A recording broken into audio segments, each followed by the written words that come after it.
ان الحمد للہ وحدہ والصلاة والسلام علی رسول اللہ صلی اللہ علیہ وسلم اما بعد فقال اللہ تبارک و تعالی عز وجل اعوذ باللہ من الشیطان الرجیم بسم اللہ الرحمن الرحیم لقد کان لکم فی رسول اللہ اسوۃ حسنہ۔ رسول اللہ صلی اللہ علیہ وسلم کی زندگی ہمارے لیے بہترین نمونہ ہے۔ آپ کی زندگی ہمارے لیے بہترین نمونہ ہے۔ کائنات میں اللہ رب العزت نے آپ جیسے مقام والا کوئی پیدا ہی نہیں کیا۔ جتنا بلند مقام ہمارے پاک پیغمبر محمد رسول اللہ صلی اللہ علیہ وسلم کو اللہ نے عطا کیا، کسی اور کو نہیں عطا کیا۔ اور مقام وہی جانتے ہیں آپ کا، وہی آپ کے مقام کی قدر کرتے ہیں جو آپ کے فرما بردار ہیں، جو آپ کی بات میں کسی اور کی بات کو شامل کرتے ہیں، آپ کی بات پر کسی اور کی بات کو ترجیح دیتے ہیں، وہ آپ کے مقام کو نہیں سمجھتے۔ باتوں سے مقام نہیں سمجھا جاتا، مقام سمجھا جاتا ہے عمل سے۔ کوئی عمل کر کے دکھائے، پھر پتہ چلے کہ اس کے ہاں رسول اللہ صلی اللہ علیہ وسلم کی قدر کتنی ہے۔ جو آپ کی بات پر کسی اور کی بات کو ترجیح دے، وہ خاک آپ کے مقام کو سمجھتا ہے۔ نبی صلی اللہ علیہ وسلم سب سے بلند مقام، ہر اعتبار سے سب سے اچھے تھے۔ ہر اعتبار سے آپ جیسا اللہ رب العزت نے کوئی بھی پیدا نہیں کیا۔ آج ہمارا موضوع یہ ہے کہ رسول اللہ صلی اللہ علیہ وسلم کب پیدا ہوئے تھے۔ ربیع الاول کا مہینہ ہے، جس کے چند دن گزر چکے ہیں۔ تو اس میں نبی صلی اللہ علیہ وسلم کی تاریخ پیدائش میں بہت سارا اختلاف ہے۔ نبی صلی اللہ علیہ وسلم کی تاریخ پیدائش میں اختلاف ہے۔ ہم اللہ کی توفیق سے ریاضی کے حساب سے، دوسرے حساب سے بھی تھوڑی سی بات کریں گے، لیکن آج ایک نیا انداز ریاضی کا حساب، اس سے ہم جانیں گے کہ رسول اللہ صلی اللہ علیہ وسلم کی تاریخ پیدائش کیا ہے۔ سب سے پہلے یہ بات یاد رکھیں، سب سے پہلے یہ بات سمجھ لیں کہ آپ ہر اعتبار سے سب سے بلند مقام والے تھے۔ جو کہتے ہیں کہ اہل حدیث رسول اللہ صلی اللہ علیہ وسلم کو بڑے بھائی جیسا سمجھتے ہیں، وہ غلط کہتے ہیں، وہ غلط کہتے ہیں۔ آج میں آپ کو بتاتا ہوں کہ ہمارے ہاں رسول اللہ صلی اللہ علیہ وسلم کا مقام کیا ہے۔ ہمارے ہاں رسول اللہ صلی اللہ علیہ وسلم کا مقام یہ ہے کہ کائنات میں آپ جیسا کوئی ہے ہی نہیں ہے، اور جس کا تعلق آپ کے ساتھ مل گیا اس جیسا بھی اس کائنات میں نہیں ہے۔ جس کا تعلق آپ کا جو مقام ہے وہ تو ہے ہی ہے۔ ہم کہتے ہیں جس کا تعلق رسول اللہ صلی اللہ علیہ وسلم کے ساتھ ہو گیا، اس کے مقام کا بھی کوئی اس کائنات میں اللہ نے نہیں پیدا کیا۔ نبی صلی اللہ علیہ وسلم کا بلند مقام، آپ ہر اعتبار سے اللہ تھے۔ کیسے؟ حسب نسب کے اعتبار سے بھی کائنات کی سب سے عظیم ہستی رسول اللہ صلی اللہ علیہ وسلم کی ہے۔ اللہ کے پاک پیغمبر نے فرمایا، سیدنا واصلہ بن اسقع رضی اللہ عنہ فرماتے ہیں، صحیح مسلم کی حدیث نمبر 5837 ہے، سنن ترمذی میں حدیث نمبر 3804 ہے۔ سیدنا واصلہ بن اسقع فرماتے ہیں، رسول اللہ صلی اللہ علیہ وسلم نے فرمایا، اللہ رب العزت نے اسماعیل علیہ السلام کا انتخاب کیا، اور آپ کی اولاد میں سے اللہ نے کنعانہ کو چن لیا۔ یہ کنعانہ ایک شخص کا نام ہے۔ آپ کے سلسلہ نسب میں ایک شخص ہے کنعانہ۔ فرمایا اللہ نے کنعانہ کو چن لیا۔ کنعانہ میں سے اللہ نے قریش کا انتخاب کیا۔ قریش میں سے اللہ رب العزت نے ہاشم کو منتخب کیا۔ بنو ہاشم کو اللہ رب العزت نے منتخب کیا، اور بنو ہاشم میں سے اللہ رب العزت نے میں محمد رسول اللہ صلی اللہ علیہ وسلم کا انتخاب کیا۔ یعنی ہر اعتبار سے سلسلہ نسب کی ہر کڑی اعلیٰ سے اعلیٰ۔ اس وقت زنا عام تھا، لیکن مورخین لکھتے ہیں کہ نبی صلی اللہ علیہ وسلم کے کوئی ایک جد امجد میں سے، کوئی ایک آپ کے سلسلہ نسب میں سے کوئی ایک شخص بھی ایسا نہیں تھا جو زنا کے ساتھ پیدا ہوا۔ ورنہ آپ تاریخ اٹھا کے دیکھ لیں، آپ کو بے شمار لوگ مل جائیں گے جو ولد الزنا تھے، زنا کے ساتھ پیدا ہوئے تھے، لیکن نبی صلی اللہ علیہ وسلم کا ایک باپ بھی، ایک والد بھی، یعنی آپ کے باپ، آپ کے دادا، ان کے والد، سلسلہ نسب جو تھا سارے کا سارا پاک تھا، کوئی بھی ولد الزنا نہیں تھا۔ اور آپ کے سلسلہ نسب کا جو ہے نا وہ اقرار کرتے ہوئے ابو سفیان رضی اللہ عنہ جب ہرقل ہرقل کے دربار میں پہنچے تو ہرقل نے پوچھا بھی بتاؤ مجھے اس کا سلسلہ، وہ کیسا بندہ ہے جس نے نبوت کا اعلان کیا ہے، وہ کیسا بندہ ہے؟ تو سیدنا ابو سفیان جو بھی مسلمان نہیں ہوئے تھے، بعد میں اللہ رب العزت نے ایمان کی دولت سے نواز دیا۔ فرماتے ہیں قل تو ہوا فینا ذو نسب، وہ ہم میں سے سب سے بلند مقام والا ہے، وہ حسب و نسب والا انسان ہے، وہ حسب و نسب والا انسان ہے۔ یعنی اللہ رب العزت نے حسب و نسب میں بھی اللہ پیدا کیا، کہیں کوئی حسب و نسب کا تانا نہ دے آپ کہ میرے نہ مارے برے حسب کے۔ سب سے بلند مقام والا اللہ رب العزت نے رسول اللہ صلی اللہ علیہ وسلم کو حسب و نسب میں پیدا فرمایا۔ بات کریں ازواج مطہرات کی، تو اللہ رب العزت نے بیویاں بھی عورتوں میں سے انتخاب کر کے اللہ عطا فرمائی تھی آپ کو۔ جیسی ازواج مطہرات آپ کو ملی، کسی اور کی ایسی بیویاں نہیں ہیں۔ جو مقام ازواج مطہرات کو ملا ہے، اللہ رب العزت نے کائنات کی کسی عورت کو وہ مقام عطا نہیں فرمایا۔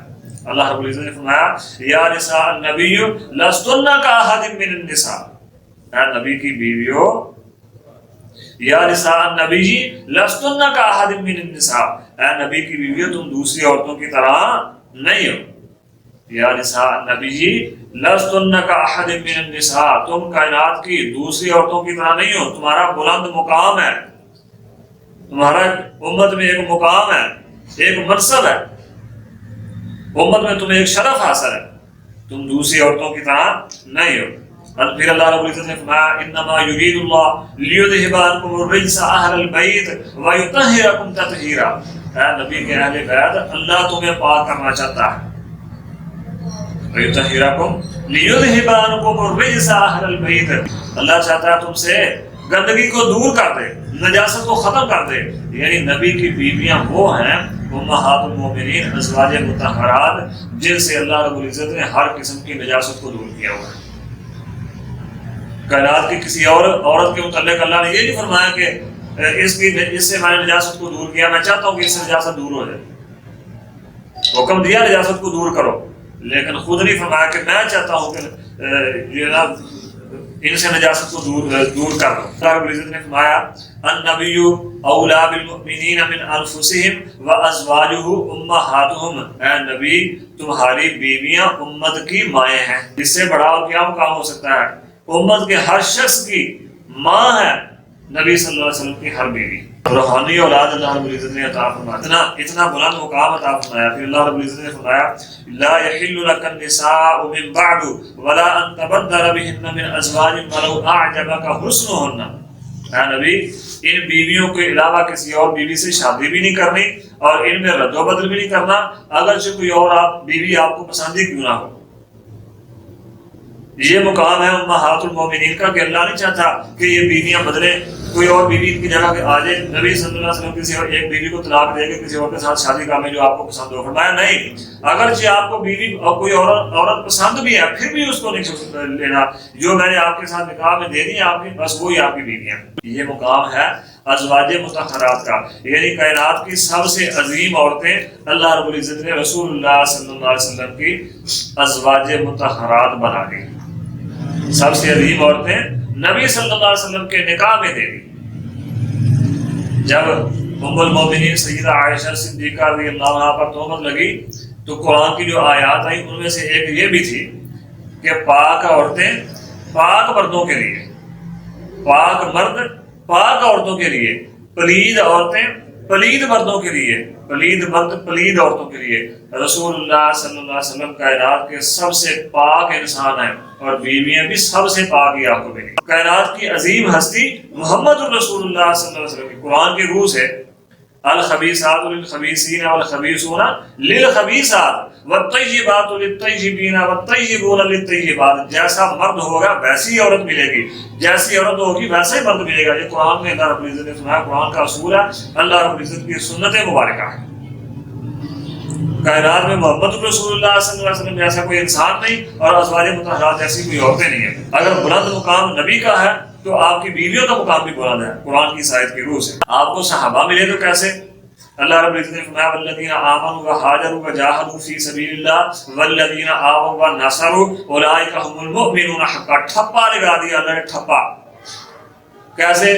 فرمایا والذین آمنوا وہاجروا وجاہدوا فی سبیل اللہ، وہ لوگ جو ایمان لائے، والذین آمنوا وہاجروا اور ہجرت کی، وجاہدوا فی سبیل اللہ اللہ کے راستے میں جہاد کیا، والذین آووا ونصروا اور وہ لوگ جنہوں نے ان ہجرت کرنے والوں کی مدد کی، فرمایا اولئک هم المؤمنون حقا، یہ میری مہر لگ گئی ہے، یہ سچے مومن ہیں۔ آپ کو کہتا رہے کہ صحابہ کافر ہو گئے تھے معاذ اللہ، تو اس کے کہنے سے کوئی فرق پڑے گا؟ اور چاند پر تھوکنے سے، چاند کی طرف تھوکنے سے، چاند کا چہرہ جو ہے نا وہ گندا ہوتا ہے؟ چاند کا چہرہ گندا نہیں ہوتا، تھوکنے والے پر ہی آگے تھوک پڑتی ہے۔ صحابہ کو کہ کافر ہے تو صحابہ کافر نہیں ہیں۔ اللہ نے فرمایا اولئک هم المؤمنون حقا، میرے نبی کے ساتھی سچے ہیں، پکے ایمان والے ہیں، یہ مہر لگا دی اللہ نے۔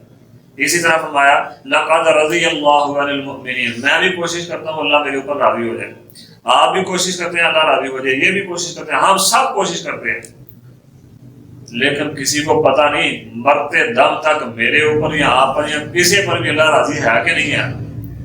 لیکن صحابہ کی جماعت ایسی ہے کہ جن کے متعلق اللہ نے فرمایا لقد رضی اللہ عن المؤمنین، اللہ ان پر راضی ہو گیا۔ نبی صلی اللہ علیہ وسلم نے نام لے لے کر فرمایا فلاں بھی جنتی، فلاں بھی جنتی، فلاں بھی جنتی، فلاں بھی جنتی۔ آپ میں سے کسی کو فرمایا نا فلاں جنتی ہے؟ جو کہتے ہیں صحابہ کافر ہو گئے تھے معاذ اللہ، ان میں سے کسی کو کہا جنتی ہے؟ فرمایا فلاں صحابی میرا بھی جنتی، ابو بکر بھی جنتی، عمر بھی جنتی، عثمان بھی جنتی، علی بھی جنتی، طلحہ بھی جنتی، سعد بھی جنتی، سعید بھی جنتی، ابو عبیدہ بن جراح بھی جنتی، فلاں بھی جنتی۔ نام لے لے کر نبی صلی اللہ علیہ وسلم نے فرمایا میرے جنتی صحابہ ہیں۔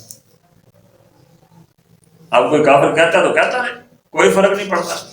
اور اللہ رب العزت نے فرمایا یہ کیسے لوگ ہیں، ان کا باہمی رشتہ کیسا ہے، ان کا آپس کا تعلق کیسا ہے؟ فرمایا محمد رسول اللہ والذین معہ اشداء علی الکفار رحماء بینہم، محمد صلی اللہ علیہ وسلم کے ساتھی ایسے ساتھی ہیں، محمد صلی اللہ علیہ وسلم کے ساتھی ایسے ساتھی ہیں جو آپس میں محبت کرنے والے ہیں، لیکن جب میدان کاردار میں اترتے ہیں، میدان جہاد میں جاتے ہیں تو دشمن کے مقابلے میں سب سے سخت ہوتے ہیں۔ یہ ہے ان کا آپس کا رشتہ، آپس کا تعلق۔ کائنات میں کوئی ایسی مثال تو دو، ہم سب جانتے ہیں ایک صحابی میدان جہاد میں زخمی پڑا، پانی مانگا، دوسرے کی آواز آ گئی، اس نے کہا مجھے چھوڑو، میرے دوسرے بھائی کو وہ زخمی ہے اسے پلاؤ۔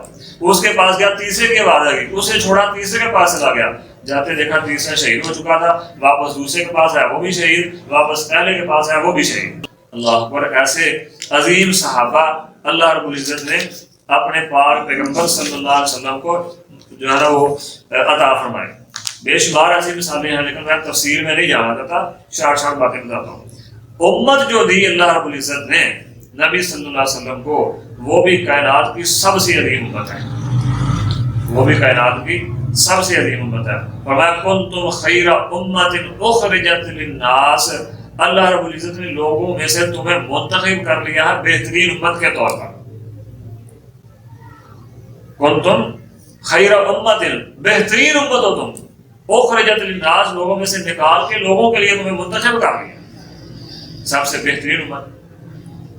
اللہ کے نبی پہلے بھی گزر چکے ہیں اور رسول پہلے بھی گزر چکے ہیں، لیکن کسی نبی یا کسی رسول کی امت کو یہ نہیں فرمایا کہ بہترین امت ہو تم، لیکن محمد رسول اللہ صلی اللہ علیہ وسلم کے متعلق فرمایا کنتم خیر امت، بہترین امت ہو تم۔ رسول اللہ صلی اللہ علیہ وسلم فرماتے ہیں، مسند احمد کی حدیث ہے، جلد 1 صفحہ 98 پر حدیث موجود ہے، جو الت امتی خیر الامم، اللہ نے تمہیں امتوں میں سے بہترین امت بنایا ہے، اللہ نے تمہیں امتوں میں سے بہترین امت بنایا ہے۔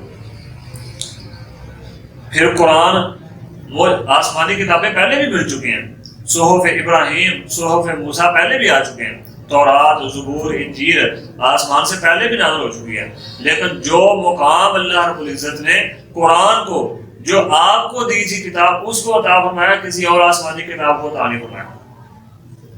بات ہم کر رہے ہیں، آپ ہر اعتبار سے بلند مقام والے ہیں، تو جو مقام رسول اللہ صلی اللہ علیہ وسلم کو ملنے والی کتاب کا ہے وہ کسی اور کتاب کا نہیں ہے۔ اگر آپ کی کتاب کی بات کریں تو آپ کتاب کے اعتبار سے بھی سب سے بلند مقام والے ہیں، اللہ رب العزت نے کیا فرمایا؟ انا نحن نزلنا الذکر و انا لہ لحافظون. آسمان سے تورات بھی اتری، زبور بھی اتری، انجیل بھی آئی، اسی طرح صحف موسیٰ بھی نازل ہوئے. صحف موسیٰ بھی اللہ رب العزت نے بھیجے، لیکن کسی کتاب کے متعلق یہ نہیں فرمایا کہ اس کتاب کو میں نے نازل کیا ہے، میں ہی اس کی حفاظت کروں گا سوائے قرآن کے. قرآن کے متعلق اللہ نے فرمایا انا نحن نزلنا الذکر و انا لہ لحافظون، میں نے اس کو نازل کیا، میں اس کی حفاظت کروں گا. آپ تورات بھی دیکھیں، زبور بھی دیکھیں، انجیل بھی دیکھیں، صحف موسیٰ بھی دیکھیں، صحف ابراہیم بھی دیکھیں، بے شمار آپ کو تحریفات مل جائیں گی، لیکن قرآن میں ایک حرف کی تحریف بھی آج تک کوئی نہیں کر سکتا. قرآن جس رات میں نازل ہوا، انا انزلناہ فی لیلۃ القدر، اللہ نے قدر والی رات میں اس کو نازل فرمایا. قدر والی رات کیسی؟ لیلۃ القدر خیر من الف شہر، 1000 مہینے سے بہتر ہے وہ رات. جس رات قرآن نازل ہوا وہ بھی سب سے بلند رات ہے. جس شہر میں آپ پیدا ہوئے، کائنات کا سب سے عظیم شہر ہے وہ مکہ معظمہ. اللہ رب العزت نے مکہ کی قسمیں اٹھائی ہیں، فرمایا لا اقسم بہذا البلد، مجھے قسم ہے اس شہر کی. فرمایا ان اول بیت وضع للناس للذی ببکۃ مبارکا، کائنات میں اللہ رب العزت نے ان اول بیت وضع للناس، لوگوں کے لیے سب سے پہلا جو گھر بنایا ہے وہ بیت اللہ ہے. وہ بیت اللہ مکے میں ہے. مکے جس شہر میں نبی صلی اللہ علیہ وسلم پیدا ہوئے، وہ بھی سب سے بلند مقام، وہ بھی سب سے بلند مقام والا، یعنی شہر کے اعتبار سے بھی آپ صلی اللہ علیہ وسلم سب سے بلند مقام والے ہیں. اگر مدینے کی بات کریں جو آپ کی ہجرت گاہ ہے، جہاں آپ ہجرت کر کے گئے تھے، تو وہ بھی مکے کے بعد سب سے بلند مقام والا ہے. وہ بھی مکے کے بعد سب سے بلند مقام والا ہے.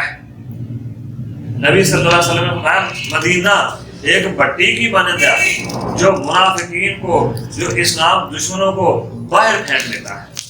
جس طرح بٹی میل کو چیل باہر پھینک دیتی ہے، اسی طرح مدینہ بھی اسلام دشمنوں کو باہر پھینک دیتا ہے. اگر نبی صلی اللہ علیہ وسلم کی مسجد کی بات کریں، اگر نبی صلی اللہ علیہ وسلم کی یعنی مسجد نبوی کی بات کریں، تو وہ بھی مسجدوں میں سے مسجد حرام کے بعد سب سے بلند مقام والی مسجد ہے. وہ بھی مسجدوں میں سے سب سے بلند مقام والی مسجد ہے. فرمایا لمسجد اسس، اللہ نے قرآن میں اس کی تعریف کی ہے. فرمایا لمسجد اسس علی التقوی من اول یوم، یہ مسجد وہ مسجد ہے جس کی بنیاد پہلے دن سے ہی تقوی پر ہے، جس کی بنیاد پہلے دن سے ہی تقوی پر ہے. اور یاد رکھیں عبادات کا بنیادی مقصد جو ہے، ہم نماز پڑھتے ہیں کیا مقصد ہے، روزہ رکھتے ہیں کیا مقصد ہے، قربانی دیتے ہیں کیا مقصد ہے، حج کرتے ہیں، صدقہ زکوٰۃ، کوئی بھی نیک کام کر لیں اس کا بنیادی مقصد ایک ہے اور وہ ہے تقویٰ. اللہ ہمارے دلوں میں ڈر دیکھنا چاہتے ہیں. اللہ کے قریب کون ہے؟ ان اکرمکم عند اللہ اتقاکم، جس کے دل میں جتنا اللہ کا زیادہ ڈر ہے وہ اتنا ہی اللہ کے زیادہ قریب ہے. فرمایا مسجد نبوی کی بنیاد پہلے دن سے ہی اللہ کے ڈر پر رکھی گئی ہے. یہ تعریف کی ہے اللہ رب العزت نے پیارے پیغمبر صلی اللہ علیہ وسلم کی مسجد کی. ایک پہاڑ میں نے بات شروع میں کی تھی، جس چیز کا تعلق نبی صلی اللہ علیہ وسلم کے ساتھ ہو جائے وہ چیز بھی بلند ہو جاتی ہے، وہ چیز بھی بلند مقام والی ہو جاتی ہے. نبی صلی اللہ علیہ وسلم نے فرمایا احد کے ساتھ آپ صلی اللہ علیہ وسلم کا تعلق ہو گیا، جبل احد کے ساتھ آپ کا تعلق بن گیا. نبی صلی اللہ علیہ وسلم نے فرمایا احد ہمارے ساتھ محبت کرتا ہے، ہم احد کے ساتھ محبت کرتے ہیں. فرمایا جو اپنے مسلمان بھائی کا جنازہ پڑھے گا اللہ اسے ایک قیراط کے برابر اجر عطا فرمائے گا. صحابہ کرام رضوان اللہ علیہم اجمعین عرض کہ اللہ کے نبی یہ قیراط کیا ہے؟ فرمایا ایک قیراط احد پہاڑ کے برابر ہے. احد کا تعلق نبی صلی اللہ علیہ وسلم سے ہو گیا، اللہ نے احد کا مقام بھی بلند کر دیا. اب احد پہاڑ کے برابر اللہ جنازہ پڑھنے والوں کو نیکیاں عطا فرما رہے ہیں. یہ میری ساری بات کہہ لو کہ اگلی بات کی تمہید تھی. یہ ساری بات اگلی بات کی تمہید تھی. اب بات کرتے ہیں جو ہم نے اصل میں کرنی ہے. وہ بات یہ ہے کہ رسول اللہ صلی اللہ علیہ وسلم کی تاریخ پیدائش کیا ہے، کیسے پتہ چلے گا بہت سارے اختلافات ہیں تاریخ پیدائش میں. کوئی کہتا ہے 2 ربیع الاول کو، کوئی کہتا ہے 8 کو، کوئی کہتا ہے 9 کو، کوئی کہتا ہے 10، 11، 12، 13، 15، 18. مختلف اقوال ہیں مورخین کے نبی صلی اللہ علیہ وسلم کی تاریخ پیدائش کے متعلق. ہمارا جو موقف ہے وہ یہ ہے کہ رسول اللہ صلی اللہ علیہ وسلم کی تاریخ پیدائش 9 ہے. یہی موقف نور الیقین فی سیرت سید المرسلین صفحہ 9 پر لکھا ہے کہ رسول اللہ صلی اللہ علیہ وسلم 9 ربیع الاول کو پیدا ہوئے. رسول اللہ صلی اللہ علیہ وسلم 9 ربیع الاول کو پیدا ہوئے. یہی پوری دنیا میں سیرت کے موضوع پر مقابلہ ہوا، مقالہ لکھنا تھا، اور جو مقالہ پہلے نمبر پر آیا الرحیق المختوم، اس میں لکھا ہے کہ نبی صلی اللہ علیہ وسلم 9 ربیع الاول کو پیدا ہوئے. یہی علامہ شبلی نعمانی رحمہ اللہ نے اپنے سیرت النبی کے موضوع پر جو کتاب ہے جس کا نام ہے سیرت النبی صلی اللہ علیہ وسلم، اس میں لکھا ہے کہ آپ 9 ربیع الاول کو پیدا ہوئے. یہی رحمت للعالمین میں سیرت کی کتاب ہے، اس میں بھی لکھا ہوا ہے کہ آپ 9 کو پیدا ہوئے. یہی فتح الباری جلد 6 پر لکھا ہے. فتح الباری جلد 6 پر، میں یہ اقوال جو ہے مفصل نہیں ذکر کر رہا تاکہ وقت جو ہے کم سے کم لگے. اشارہ کر رہا ہوں، دیکھنے والے شائقین جو ہیں اصل کتابوں سے جا کر دیکھ سکتے ہیں. فتح الباری جلد 6 پر لکھا ہے. اسی طرح تاریخ ابن کثیر میں جلد 2 صفحہ 260 پر، اسی طرح قصص القرآن جلد 4 صفحہ 288 پر لکھا ہے کہ رسول اللہ صلی اللہ علیہ وسلم 9 ربیع الاول کو پیدا ہوئے. یہی نتائج الافہام صفحہ 28 اور 38، صفحہ 28 تا 38 یہی بحث کی گئی ہے کہ رسول اللہ صلی اللہ علیہ وسلم 9 ربیع الاول کو پیدا ہوئے. 9 ربیع الاول بروز سوموار صبح کے وقت، سورج نکلنے سے پہلے اور صبح صادق کے بعد.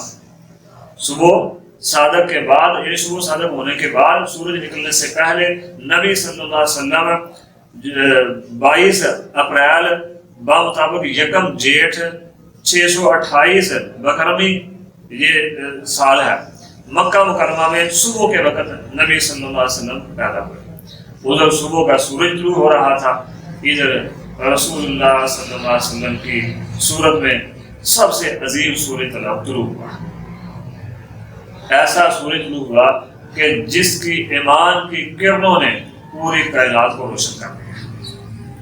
یہی بات علامہ محمود پاشا فلکی رحمہ اللہ نے لکھی ہے کہ نبی صلی اللہ علیہ وسلم انہوں نے باقاعدہ ریاضی کا حساب نکال کے اپنی کتاب میں جو ہے پوری تفصیل کے ساتھ ذکر کیا ہے کہ نبی صلی اللہ علیہ وسلم 9 ربیع الاول کو پیدا ہوئے. یہی بات اکبر شاہ نجیب آبادی انہوں نے تاریخ اسلام میں لکھی ہے کہ نبی صلی اللہ علیہ وسلم 9 ربیع الاول کو پیدا ہوئے تھے. اسی طرح اور بھی بہت سارے اقوال ہیں، 8، 9، 10، 11، 12، 15، 16، 13، بہت سارے جو ہے اس موضوع پر اقوالات ان تاریخوں پر موجود ہیں کہ آپ اس تاریخ کو پیدا ہوئے. ہمارا موقف یہ ہے، میں نے شروع میں کی ہے کہ رسول اللہ صلی اللہ علیہ وسلم کب پیدا ہوئے؟ 9 ربیع الاول کو. اب ہم چلتے ہیں 9 کے عدد کی طرف. شروع میں نے تمہید میں کیا بات کی تھی کہ آپ ہر اعتبار سے سب سے بلند مقام والے ہیں. تو جس تاریخ کو اللہ رب العزت کے پاک پیغمبر پیدا ہوئے وہ بھی اعداد میں سے سب سے بلند مقام والی ہے. کیسے؟ سب سے پہلی بات، اللہ رب العزت نے یہ جو سر بنایا ہمارا سر، یہ سرداری کی علامت ہے. پنجابی کی مثال ہے اچھے سر سرداراں نے، اچھے سر سرداراں نے، یہ سرداری کی علامت ہے. اللہ رب العزت نے سننے کا اللہ، دیکھنے کا اللہ، سونگنے کا اللہ، بولنے اور چکھنے کا اللہ، زبان اور کھانے کا رستہ اسی سر میں اللہ رب العزت نے بنایا ہے. فہم و فراست، سوچنے کی جو ہے نا مسقت، وہ دماغ، وہ بھی اللہ رب العزت نے سر میں رکھا ہے. یعنی پورے وجود میں سر کو ایک الگ مقام حاصل ہے. اور گردن جو ہے یہ سر میں شامل ہے. اگر گردن اور سر کو آپ دیکھیں تو یہ پورے کا پورا ایک 9 کا عدد بن جاتا ہے. کسی تصویر میں آپ سر کو جو ہے نا گردن کے ساتھ اگر آپ بنائیں تو یہ ایک 9 کا عدد بنے گا. رسول اللہ صلی اللہ علیہ وسلم ربیع الاول کے مہینے میں پیدا ہوئے. آپ باقی مہینوں کے نام، اسلامی مہینوں کے نام بھی دیکھ لیں اور یہ مہینہ بھی دیکھ لیں، 1، 2، 3 4 5 6 7 8 اور 9 کتنے حصے ہوئے؟ 9۔ آپ باقی اسلامی مہینوں کے ناموں کو بھی دیکھ لیں، کسی مہینے کے 9 عدد نہیں ہوں گے۔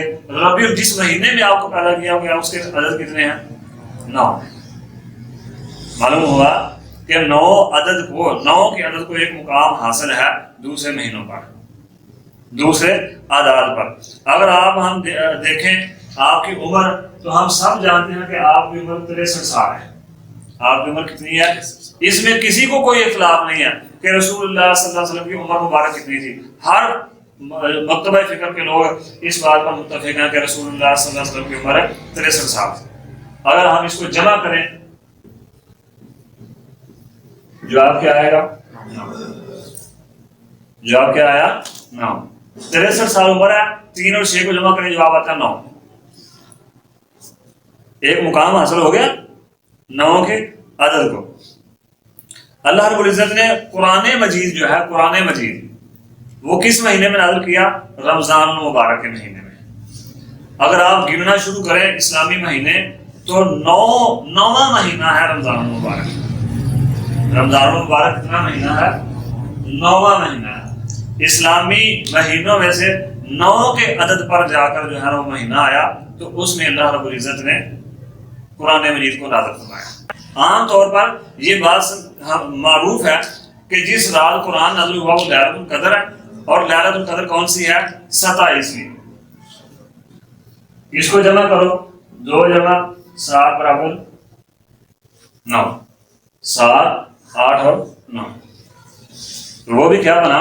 9۔ معلوم ہوا یہ جو 9 کا عدد ہے ایک مقام رکھنے والا عدد ہے، دوسرے اعداد میں اس کی کوئی حیثیت ہے۔ اسی طرح قرآن نازل ہوا لیلۃ القدر کی رات میں۔ اللہ رب العزت نے قرآن مجید میں فرمایا دوسرا جو ہے نا اس کا نام یہ فرمایا انا انزلناہ فی لیلۃ مبارکۃ، فی لیلۃ مبارکۃ۔ 1 2 3 4 5 6 7 8 اور 9، یہ بھی کتنے ہوئے؟ 9۔ یعنی اگر ان اعداد کو دیکھیں تو یہ بھی 9 بنتے ہیں۔ اسی طرح لیلۃ مبارک کا دوسرا نام جو ہے اس کو لے کر 1 2 3 4 5 6 7 8 اور 9، یہ بھی 9 ہے۔ قرآن جس مہینے میں ملا وہ بھی 9واں، جس رات کو ملا اس رات کے جو نام ہیں ان کے اعداد بھی، یعنی ان کے حروف بھی 9۔ اگر عرف عام میں جو لیلۃ القدر کو سمجھا جاتا ہے کہ 27ویں کو ہے، وہ دیکھیں تو وہ بھی جمع کرنے پر 9۔ اسی طرح نبی صلی اللہ علیہ وسلم کی علامہ ابن قیم جوزی رحمہ اللہ لکھتے ہیں زاد المعاد میں کہ رسول اللہ صلی اللہ علیہ وسلم کی تلواریں بھی 9 تھیں۔ امام ابن قیم جوزی رحمہ اللہ نے نام بھی لکھے ہیں زاد المعاد میں کہ یہ ان کے نام تھے۔ نبی صلی اللہ علیہ وسلم نے زندگی میں جو حج کیا آخری، اس کو کہتے ہیں حجۃ الوداع۔ 1 2 3 4 5 6 7 8 اور 9، نبی صلی اللہ علیہ وسلم کے آخری حج کو کہتے ہیں حجۃ الوداع، اس کے بھی حروف 9۔ نبی صلی اللہ علیہ وسلم نے جو حج کے موقع پر خطبہ ارشاد فرمایا، سیدنا جابر رضی اللہ عنہ سے حدیث مروی ہے، صحیح مسلم میں حدیث موجود ہے، وہ بھی 9 ذوالحج کو ارشاد فرمایا۔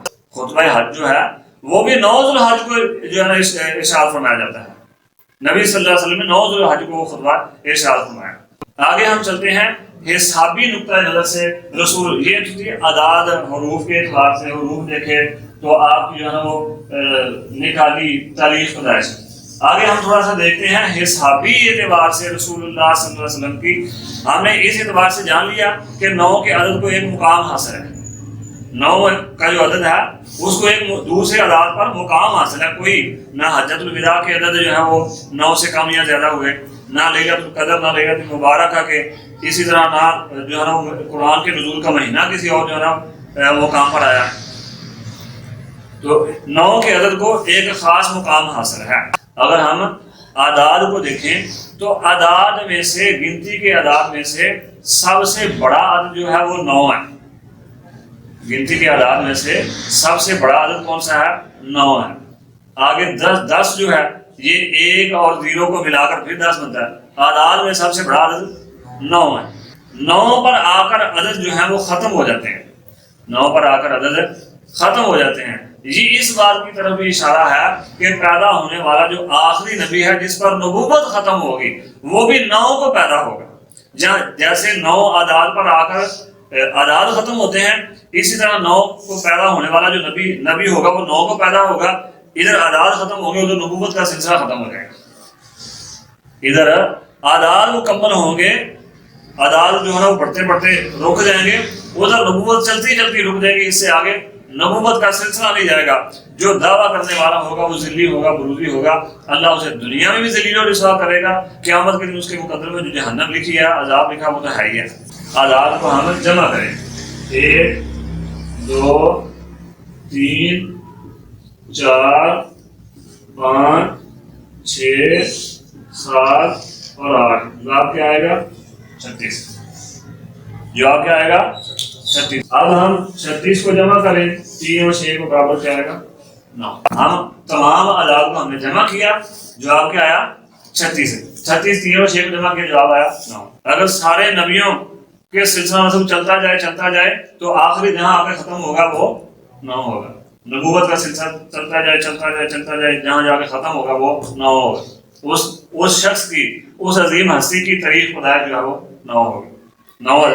میں نے شروع میں کیا عرض کی تھی، ہر اعتبار سے آپ سب سے بلند مقام والے ہیں. تاریخ پیدائش بھی اللہ نے وہ رکھی جو بلند مقام والی ہے اعداد میں. تاریخ پیدائش بھی اللہ رب العزت نے وہ رکھی جو اعداد میں سب سے بلند مقام والی ہے. اعداد میں سے یعنی گنتی کے اعداد میں سے جو سب سے چھوٹا عدد ہے، جو 1 سے لے کر 9 تک تمام ہندسوں میں پورے کا پورا تقسیم ہو جاتا ہے بغیر اشاریہ کے. بغیر اشاریہ کے پورے کا پورا تقسیم ہو، وہ عدد ہے، یہ وہ عدد ہے جو 1 سے لے کر 9 تک ہر ہندسے پر پورے کا پورا تقسیم ہوگا بغیر اشاریہ کے جواب آئے گا. بغیر اشاریہ کے جواب آئے گا. اب ہم اس کو اگر جمع کریں،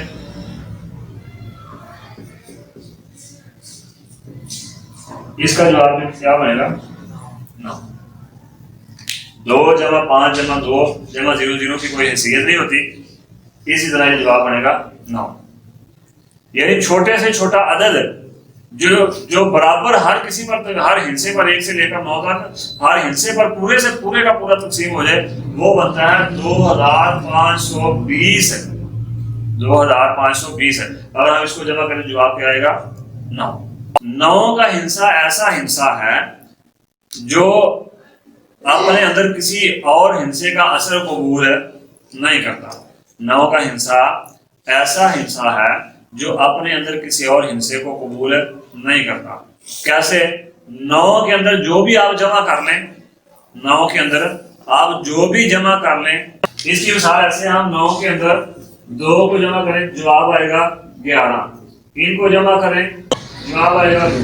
جس طرح 9 اکیلا ہے، جواب آنے پر 9 اکیلا ہے، اسی طرح جواب جو ہے وہ بھی اکیلا ہے.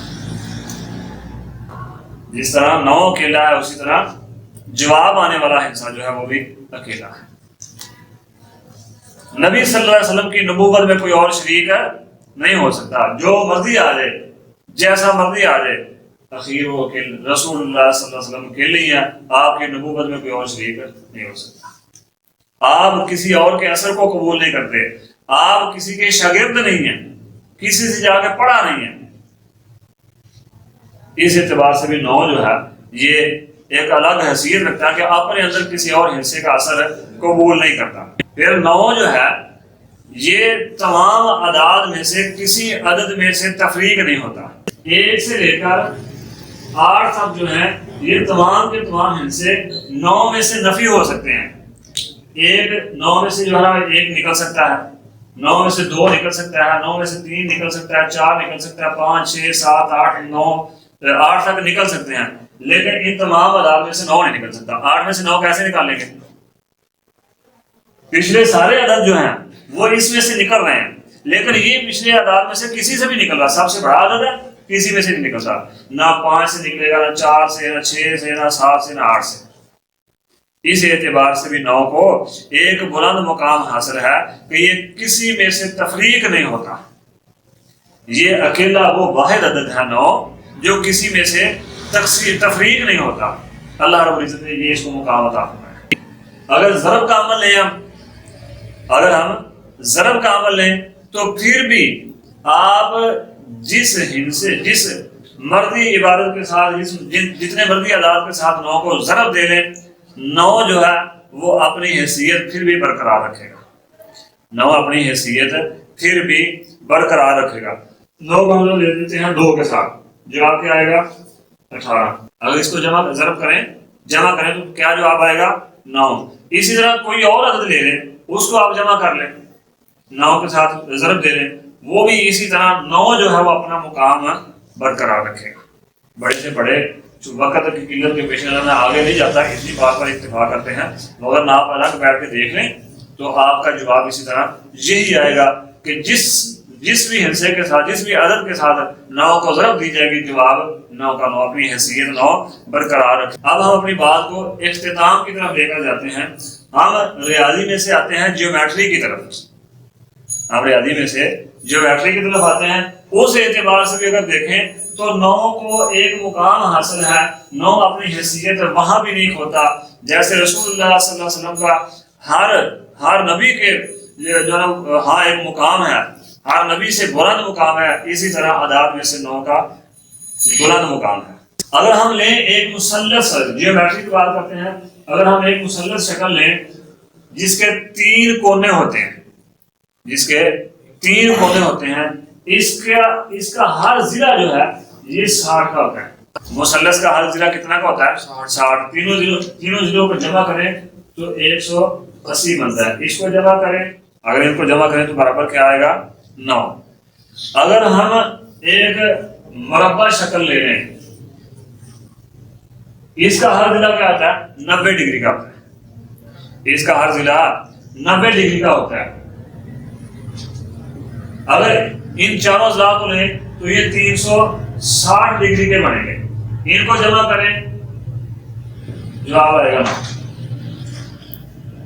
ان کو جمع کریں تو جواب آئے گا 9۔ اسی طرح مخمس قریب یہ شکل بنتی ہے، اگر اس کو دیکھیں تو اس کا ہر ضلع جو ہے وہ 108 ڈگری کا ہوتا ہے، اس کو جمع کریں 108 ڈگری کا، اس کو جمع کریں جواب کیا آئے گا 9۔ 9 کی حیثیت یہاں پر بھی برقرار ہے۔ اگر آپ لیں ایسی شکل جس کو ہم مسدس کہتے ہیں، جس کے 6 کنارے ہوتے ہیں، یہ تھی مخمس جس کے 5 ہوتے ہیں۔ اگر ہم لیں 6 اضلاع والی 6 کناروں والی شکل تو اس کا ہر ضلع ہوتا ہے 120 ڈگری کا، اس کا ہر ضلع کیا ہوتا ہے 120 ڈگری کا۔ اگر ان 120 کو آپ جمع کرتے ہیں تو جواب کیا آئے گا، اس کو آپ جمع کریں، یہ 720 جواب آیا، 720 کو آپ جمع کریں جواب آئے گا 9۔ جواب کیا آئے گا 9۔ 720 کو جمع کیا یعنی مسدس شکل جو ہے اس کے اضلاع کو جمع کیا، 720 جواب آیا۔ 720 کو آپ جمع کرتے ہیں 7 جمع 2 جمع 0 0 کی کوئی حیثیت نہیں، 7 اور 2 9۔ اسی طرح آپ چلے جائیں مسمن جس کے ضلع 8 ہوتے ہیں، جس کے کنارے 8 ہوتے ہیں، اس کا ہر ضلع جو ہے وہ 135 ڈگری کا ہوتا ہے۔ اگر اس کو آپ جمع کر لیں جواب آئے گا 9۔ 5 اور 3 8 اور 1 9۔ اس اعتبار سے بھی 9 ایک مقام حاصل رکھتا ہے۔ اسی طرح آپ وہ لے لیں جس کے ضلع 9 ہے یا جس کے ضلع 10 ہیں، وہ لے لیں، وہ بھی اسی طرح ہو بہو جواب 9 ہی نکلے گا۔ جس طرح رسول اللہ صلی اللہ علیہ وسلم حسب و نسب کے اعتبار سے اعلیٰ ہیں، آپ کی ازواج مطہرات اعلیٰ ہیں، آپ کے صحابہ اعلیٰ ہیں، جس شہر میں پیدا کیے گئے وہ شہر اعلیٰ ہے، جس میں آپ نے ہجرت کی وہ شہر اعلیٰ ہے، جو کتاب دی گئی وہ دوسری کتابوں سے اعلیٰ ہے، جو پانی آپ کو دیا گیا آب زمزم وہ کائنات کے ہر پانی سے اعلیٰ ہے، وہ کائنات کے ہر پانی سے اعلیٰ ہے، جو آپ کو صحابہ دیے گئے وہ کائنات کی سب سے عظیم ہستیاں ہیں۔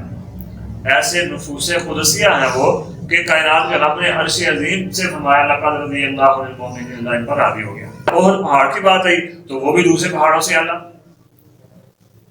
اسی طرح اللہ رب العزت نے آپ کی تاریخ پیدائش کے لیے بھی وہ دن منتخب کیا ہے، یہ وہ تاریخ منتخب کی ہے جو دوسری تاریخوں سے اعلیٰ ہے۔ وہ عدد اللہ نے منتخب کیا ہے جس عدد کو یہ حیثیت حاصل ہے کہ وہ کسی قسم کا اپنے اندر کوئی اثر قبول نہیں کرتا، اس کی ایک الگ حیثیت ہے، وہ سب سے اعداد میں سے سب سے بڑا ہے، ہر وقت اپنے وجود کو برقرار رکھتا ہے۔ تو اللہ رب العزت نے آپ کے لیے جو تاریخ پیدائش منتخب کی وہ بھی تاریخ دوسرے اعداد میں سے سب سے بہترین تاریخ تھی۔ اللہ رب العزت سے دعا ہے اللہ ہمیں پیارے پیغمبر صلی اللہ علیہ وسلم سے محبت کرنے کی اور آپ کی اطاعت و فرما برداری کرنے کی توفیق عطا فرمائے۔ بات اصل میں بنتی ہے اطاعت و فرما برداری پر۔ آپ کی محبت میں جھنڈیاں لگا لینا، آپ کی محبت میں جلوس نکال لینا، مجھے یہ بتائیں کیا رسول اللہ صلی اللہ علیہ وسلم نے کبھی ایسے جلوس نکالے؟ کبھی آپ نے ایسی جھنڈیاں لگائی ہیں؟ ہم عید میلاد النبی کیوں نہیں مناتے؟ بخاری اٹھا لیں، عید الاضحیٰ اور عید الفطر کے مسائل موجود ہیں، سنن ابی داؤد مسلم میں موجود ہیں، سنن ابی داؤد میں موجود ہیں، سنن ترمذی میں موجود ہیں، سنن نسائی میں موجود ہیں، سنن ابن ماجہ میں موجود ہیں، مسند احمد میں موجود ہیں۔ اسی طرح اگر حنفیوں کی کتابیں آپ اٹھا لیں تو ہر کتاب میں عید الاضحیٰ کا باب بھی موجود ہوگا، عید الفطر کے مسائل بھی موجود ہوں گے، عید میلاد النبی کسی بھی حدیث کی کتاب میں موجود نہیں ہوگا۔